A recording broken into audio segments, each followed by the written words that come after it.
So let me first start with Leymah Roberta Gbowee, who is a women's rights activist and Nobel Peace Laureate at Gbowee Peace Foundation Africa. Can you give us a wave, madam? Great, double wave, I like that. Okay, so she is supported by an Applebaum, who is a Pulitzer Prize winning journalist and historian. Wave from you? I like the office too, by the way, like a historian's office, if I can say. So it fits. But also supporting these ladies, I have Lutz Güllner, who's the head of strategic communications with the European External Action Service. Hello, sir. Hi. Yeah, we can all see and hear you. So, guys, we're going to jump straight into this because just like all the other panels, we have little or no time, so to speak. So let's jump straight into it. Leymah, let me start with you because, you know, you're an activist. An activist definitely, you have a message you want to put across all the time. So first tell us, how do you use the media, particularly social media platforms, to get your message across?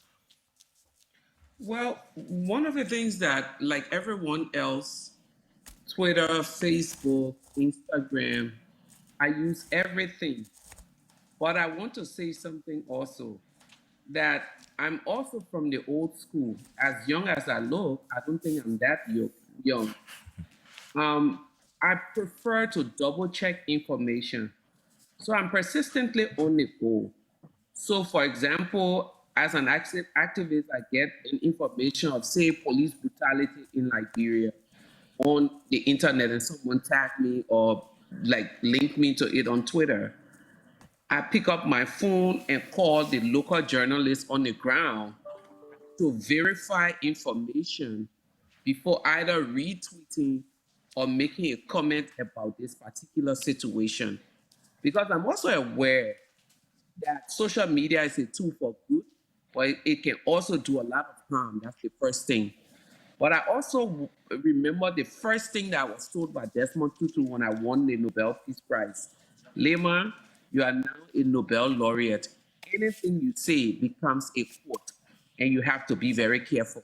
So it's that kind of care and caution that leads me to verify all of the information before I go out there to either speak on an issue or to get involved. So, for example, when they had SARS protests in Nigeria, activists were calling me out left and right. I had to pick up my phone, call activists in Nigeria, call politicians that I knew, call different people. Once I got the information, then I put it out there in support of those who were brutally handled. I mean, definitely sounds like you're putting in the work. You know, you're making sure you're fact checking all that information before putting anything out there on the social media platforms. But an Applebaum, that doesn't seem to be the case for many of the politicians and activists or even lobbyists out there. And that's something that you particularly have a problem with. So I don't know. I wouldn't say that my problem is so much with people not fact checking or people not telling the truth. I mean, that's been, that's been a problem in journalism and in politics since journalism and politics began. I mean, these aren't really new issues.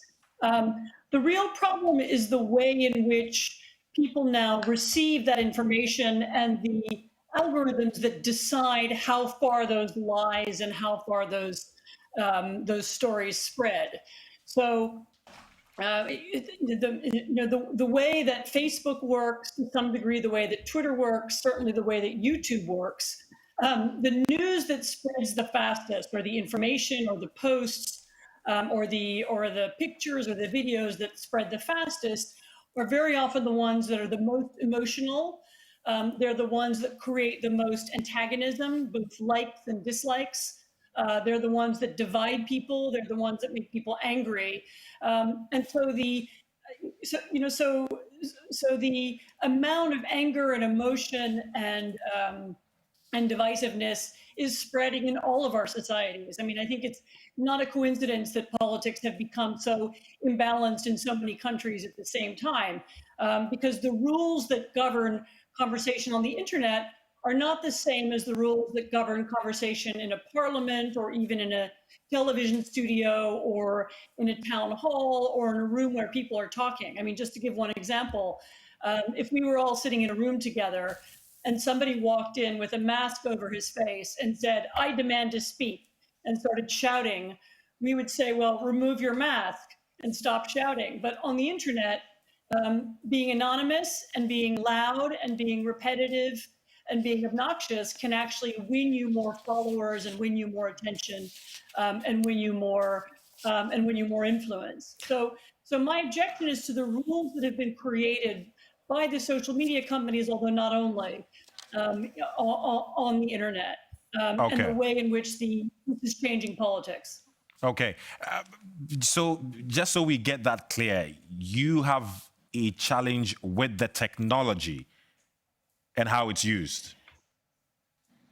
Yes, I mean, of course there are good things about the technology and there are bad things about the technology. And a lot of times technology is just neutral. I mean, it just reflects the way that human beings act and behave. And I think a lot of good has been done, particularly for social activists and particularly people who live in undemocratic countries where there isn't a reliable media. I think it's been a fantastic tool and it has lots of great uses. But we should just be aware that the rules of how information spreads are not the same online as they are in real life. Yeah, well noted. And that's created political problems really almost everywhere. Yeah, now talking about political problems or politics, Lutz is, well, you could easily call him a politician. His everyday work is working with different politicians. So Lutz, I'm coming to you with this one, that your work focusing on, say, disinformation, misinformation, and all of that. Tell us about the main challenge you're encountering, especially when it comes to using social media platforms to get the right messages across.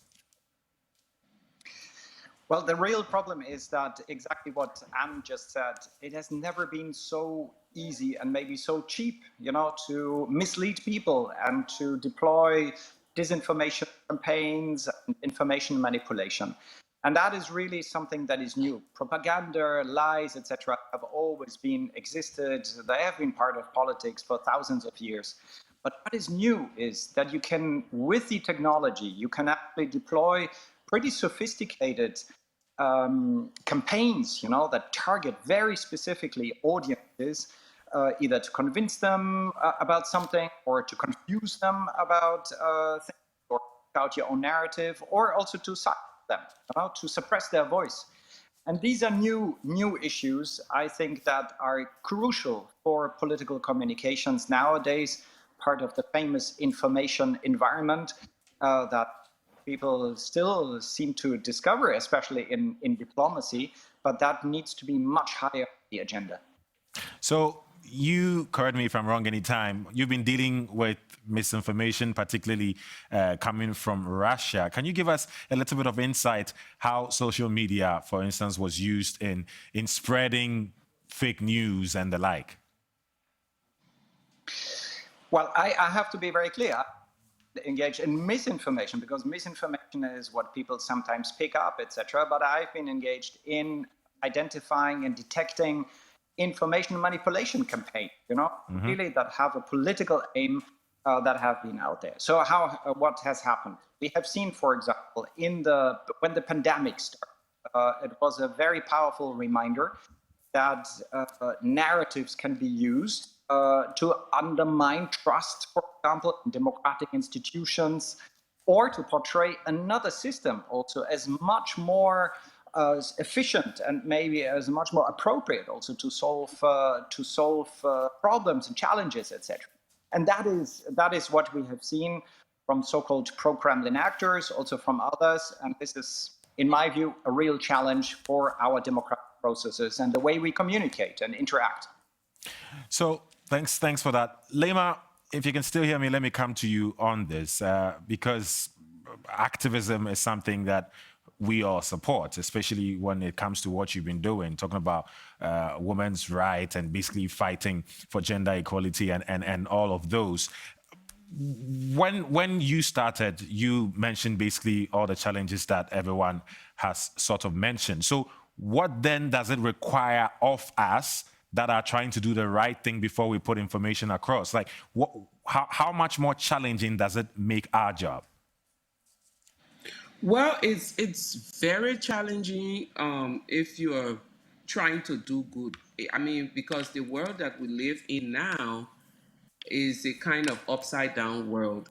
Good is seen as evil, and evil is projected as good. And just as the other speaker said, right now the ones that are more toxic, the ones that are loud, the ones that are divisive are the ones that get the more likes and the more shares. Having said that, you cannot counter evil with evil. There are moments in the history of our world that people have to stand and say, I'm going to do what is good or what is right. And for me, I persistently tell myself, in as much as I want to change things, I want to be counted as one of those people who change things through on the right facts, not using lies or misconceptions. There's absolutely no way you can counter lies with lies. So it's very difficult, but it takes a lot of work. And you have to be prepared to do the work. I'll give you an example. A few months back, we had one of the largest rape protests in Liberia, and there was a crackdown by the authorities. I was in New York and got a call around 5 or 3 a.m. New York time that the police were assaulting activists. I was very careful because sometimes I know that us activists can be alarmist when we are looking for attention for our cause. I called the local media people. Strangely, none of them knew anything about it. I had to gather some community people to go on the scene, send me videos, and by that time, it was probably 1 or 2 hours, but we were able to do some of the things that we're able to do, like calling out the government on social media, sending help for the activists. But I did not want to be that person who projected division in a country that is already at the height of division. So it's really challenging. It takes a lot of resources. But if you want to do good, if you want to create change, you have to be prepared to do the work. And I think one of the problems we have with a lot of activists on social media is that it's very easy and comfortable to sit behind the machines and put it out there and do no work. I always tell young people when I interact with them, anything that comes easy is not worth fighting for. Peace is worth fighting for. Justice is worth fighting for. Women's rights is worth fighting for. So it is important that you put in the hard work that is necessary.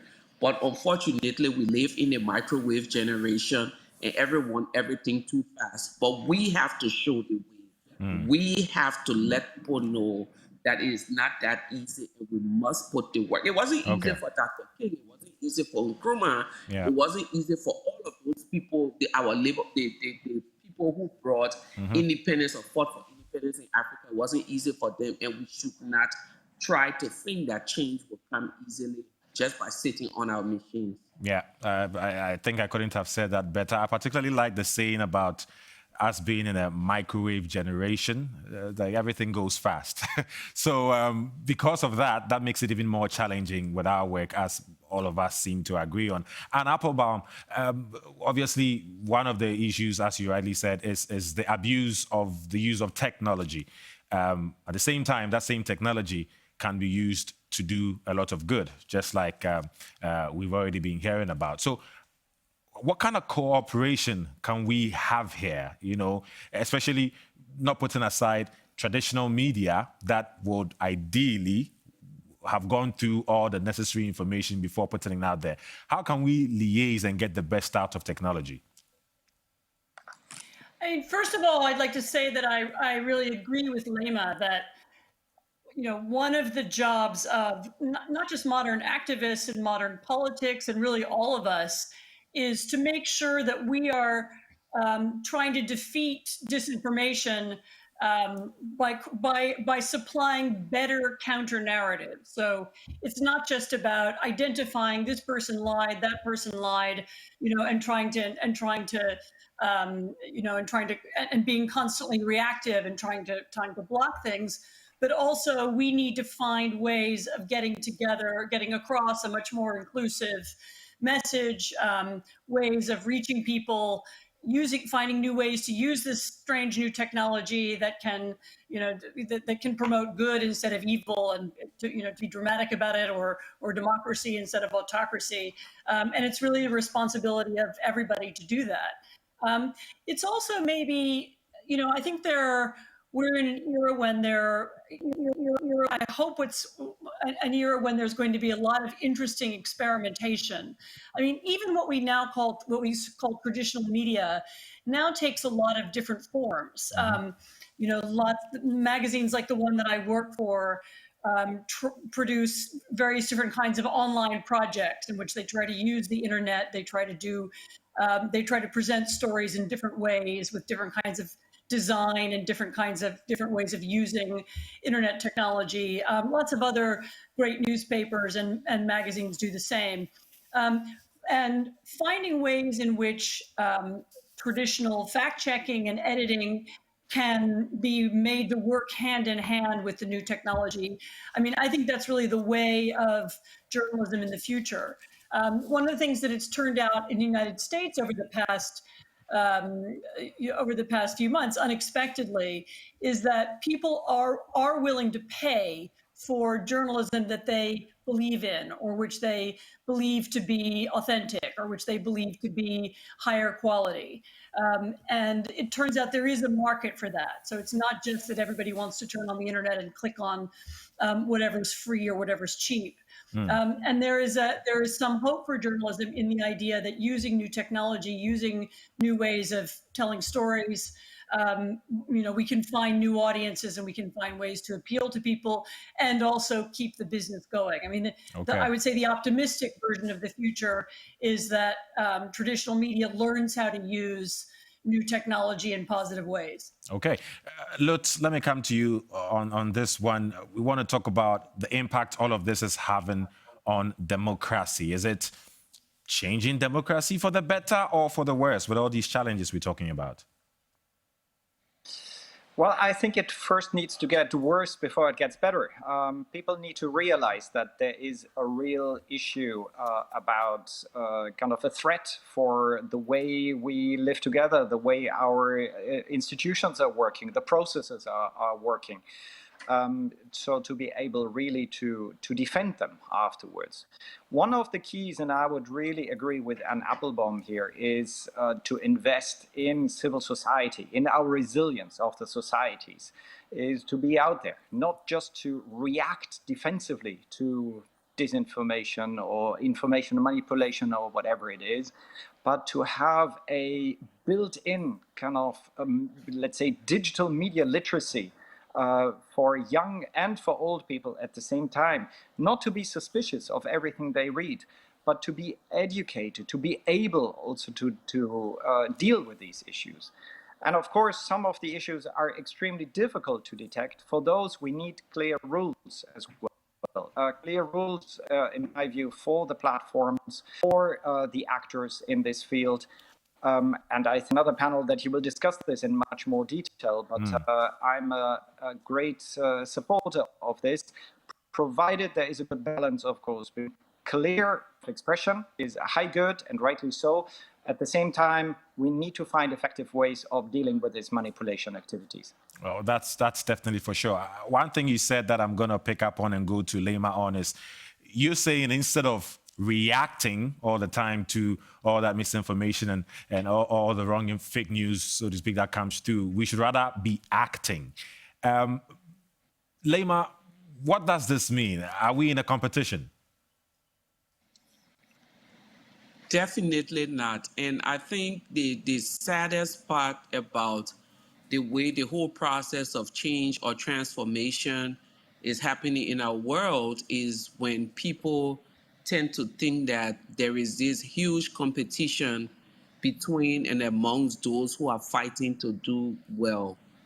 Over time, it never served the good of the purposes that we're trying to really work on. It works against us as activists. I think What is important for all of us is to get into a place and space where we find how to network and collaborate. I have seen the whole process of networking and collaborating work very well for me, whether it's with government people. And when I say networking and collaboration, the first thing my fellow activists will say, especially in line with working with government or other people who are seen as the evil ones, is, oh, you're going to compromise. No, the purpose of networking and collaboration is not to compromise your values or your integrity.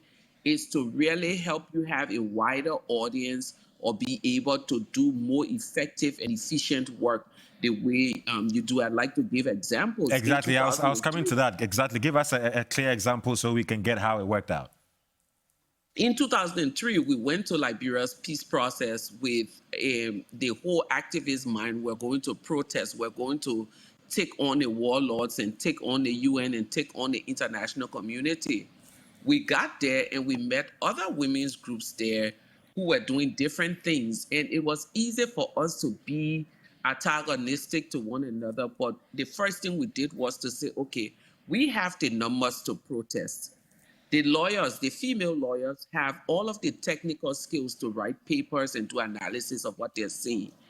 There's another group of women who are here at the Mano River Women Peace Network who are friends with all of these governments. How can we pull this together for the greater good of the women who are suffering on the ground? So we're able to forge a partnership. Sooner rather than later, we got an invitation from the mediator to say, I need you all, Leymah, your group, to come and be an observer in the room. My first instinct was, if we go and become observers in the room, the other women's group who is sitting there as observer representing the women of Liberia see us as their competition. So we need to say no to this and just get them to feed us the information from in the room so that we can structure all of our policy papers in that way. And between July of 2003 to August, we operated in that way. Meetings that were happening inside that we had no knowledge of, the women in the room were feeding us information. The female lawyers were doing policy paper. Eventually, every committee for reconstruction, rehabilitation, reintegration for Liberia, the facilitator and the mediator, Chief Abubakar, came to us and said, we want representative of the women to observe all of these things.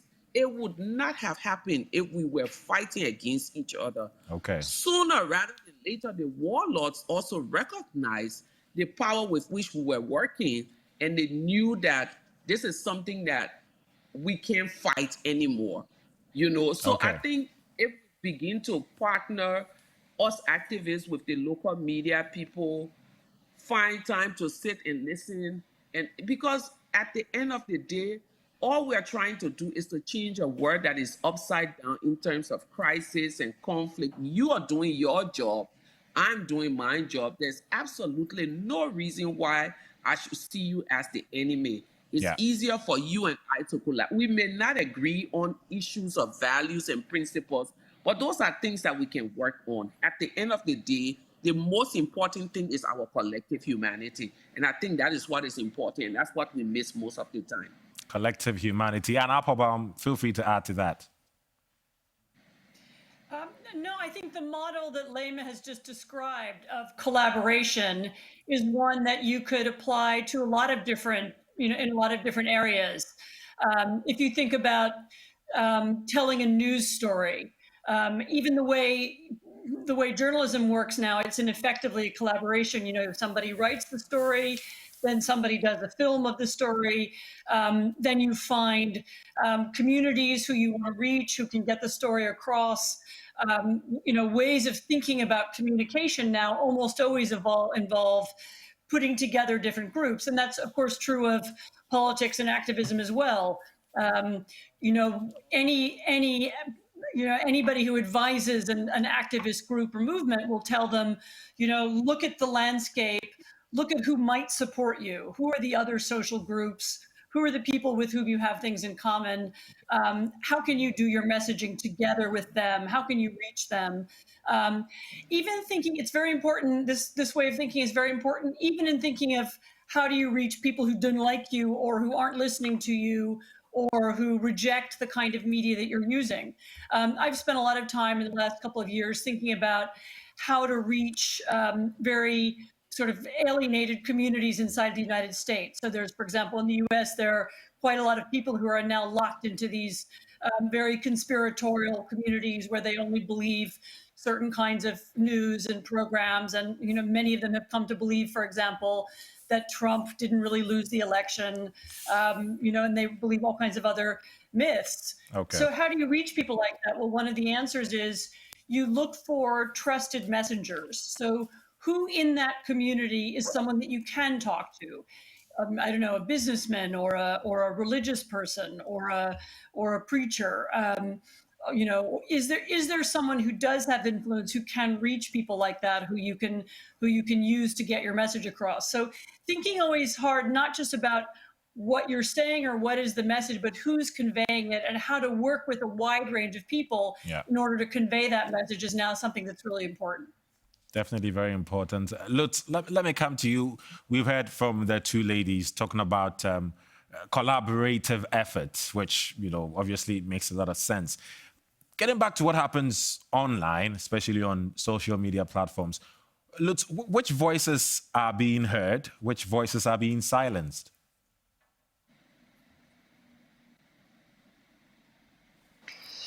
Yeah, it's a good question, and I don't think there is a global answer to this exactly. But let's say there is a problem that some of these voices can be more or less separated, you know, so you can target specifics and suppress them. So this manipulation is out there, it is possible, and it is being done as well. The other thing that I should watch very, very carefully is that those who know how to manipulate, and I think, again, Anne Applebaum talked about this, who know how to play the algorithms, who know how to also use kind of the amplification mechanisms on social media, they get much more heard. And there is an issue of our democracies, because that is not representing a proper image also of the, let's say, of the voices that are out there. And that is a real issue, I think, because it is a deformation of the way a public discourse is happening. It gives you the impression that certain fringe voices all of a sudden appear much more powerful than they are in reality. And I think this is really a duty also of a society, and maybe also from a, you know, to look at how can we ensure that there is an organic, a real discussion, a civic discussion ongoing, which is not being subject to these manipulations. Okay, I'm going to bring you in, Leymah, if you can top up what Lutz just said.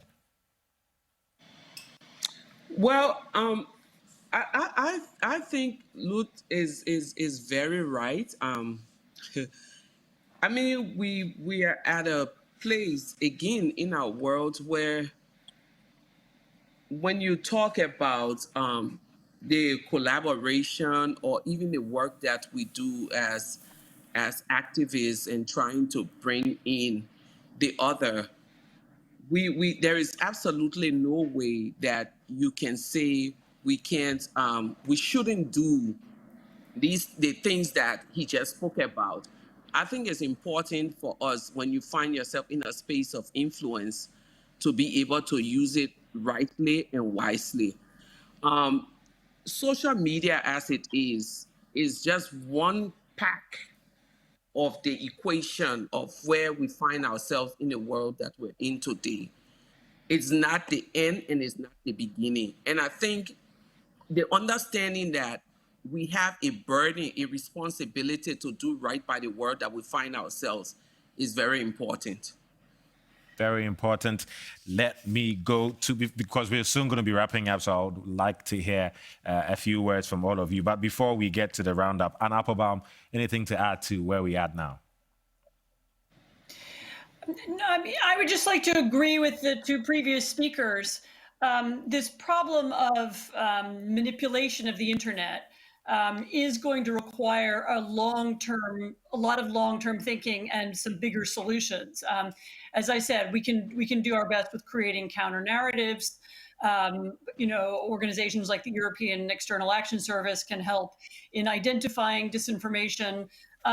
Ultimately, we need to think a little bit harder about either internet regulation, how we can make the internet more civilized. And I believe it's something that I'm not talking about censoring the internet. I'm talking about changing the way the algorithms work to make them more amenable to democracy. Or we can also start thinking about what the alternative forms of social media might be. I mean, is there such a thing as public interest social media? By which I don't mean just, the BBC or Deutsche Welle online. I mean, really social media that's set up to encourage conversation, to increase consent, to create consensus rather, instead of division. A lot of these things are technically possible now, and there are a lot of interesting scientists, computer scientists who are working on it. But we are going to need a commitment both from the public and from governments to creating something different. I mean, to get us to the next stage of the internet away from the chaotic one that we're in now. Yeah, I mean, no one wants to be dealing with chaos. So it will be nice to go through a period where it's all calm and everything is more structured. So guys, we're going to be wrapping up now, but let's wrap up with finding out if we're on track to answering the question, Mission Impossible, political communication in the era of disruption. So we've all outlined things here and there that could help. So are we on track to achieve the mission? I will start. Final words from you. Let me go to Leymah. I think we're on track. I mean, again, I'll go back to my point of anything that comes easy is not worth fighting for. We're fighting for the soul of our world. We're fighting to knit our communities together. We're fighting for peace and justice. And if it was easy, we would have had it. It's not an easy feat. And so we have to fight. And every time you must understand in the state of our world is when you conquer one thing, something new comes out that presents a challenge. And that's why it's a dynamic world that we live in.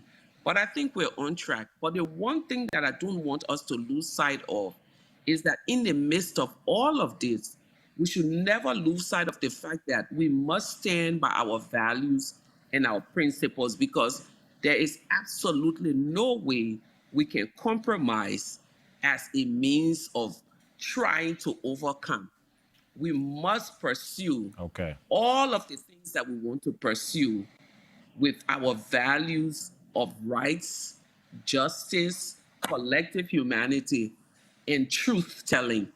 So even if you get one like in a post that is going to bring our world together, that's all right. Okay. You've brought one person closer to the truth.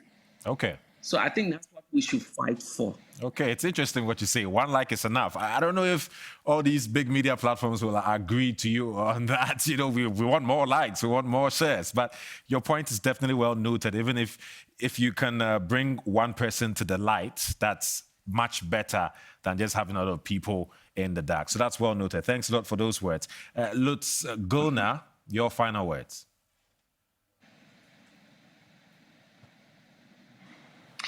Well, by the way, I have to apologize for this really bad picture on my side, but we had some connection issues here. In German, you have a beautiful saying. You say, Gefahr erkannt, Gefahr gebannt. If you recognize the danger, you have a good chance of mastering it. And I think this is a bit the motto that we have. We know that there is a problem on the net. We know the risk for our societies, for our democracy. We know that it's a societal issue and also that it's a security issue at the same time. And that gives me a lot of hope that we will find the right answers. But maybe one thing we need to realize, there is not the magic wand, there's not the silver bullet, that we can, that will help us solve all that we have. We will need many, many different elements of education policy and many other areas to piece them together. Okay, it's a long road, it seems. And Applebaum, your final words. So no, I don't think we're on the right track yet. I don't think that the understanding of how the internet works is deep enough. I don't think that our political leaders anywhere really have thought creatively yet about how we could change the rules to make online conversation better. Right now, mostly people are just trying to beat the system and accepting the rules that are laid down by the social media platforms, and not trying to shape them. I'd really like to see people a lot more mobilized around the question of reform and regulation of the internet. And once we have a kind of some momentum around that, then I think we will get change. But I don't think we have it yet. A lot of room for improvement. Those final words would have given us 1 more hour at least to talk more about things. But unfortunately, we don't have all that time. But hey, I've learned a lot from you guys. Many thanks for your time. Leymah Roberta Gbowee, women's rights activist and Nobel Peace Laureate at Gbowee Peace Foundation Africa. Thank you very much. And Applebaum, Pulitzer Prize winning journalist and historian. Definitely great insights from your side. Lutz Güllner, Head of Strategic Communications with the European External Action Service. All of you have given us great insights. Thanks a lot for your time.